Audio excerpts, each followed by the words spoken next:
I am ready. Serbisyong totoo ng GMA News.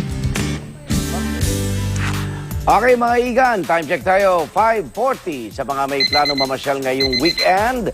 Alamin natin kung ano magiging lagay ng panahon mula sa GMA Weather. Kasama ating resident meteorologist, Nathaniel Cruz. Ma'am Tani! Good morning, Igan, at good morning mga kapuso. Sa Southern Luzon at Visayas na po ngayon magdadala ang cold front ng mahina hanggang katamtamang ulan at thunderstorm. Ayon po yan sa Pag-asa.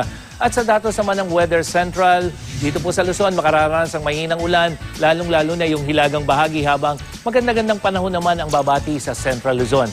Mamayang hapon, muli pong mataas ang tsansa ng pag-ulan dito sa Metro Manila, 60%, pero pagdating ng gabi, bababa po yan. Uulanin pa rin ang buong Mindanao sa maghapon kahit po nawala o nalusaw na yung low pressure area na namataan kahapon dito sa may silangan ng bansa ayon sa Pag-asa.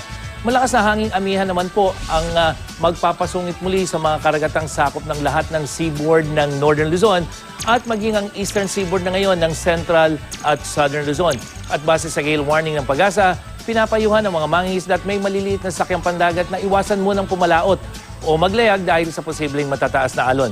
At sa darating na weekend, posibleng umigting pa po yung amihan base dito sa wind map ng Weather Central at yung paglakas na ito magdudulot naman ng bahagyang pagbaba ng temperatura mula dito sa Northern Luzon hanggang sa may Metro Manila.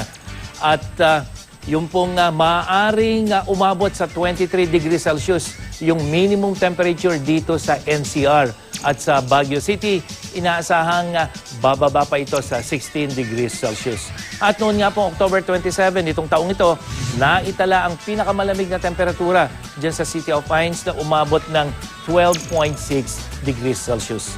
At yan ang latest mula sa GMA Weather. Maraming salamat, Mang Tani.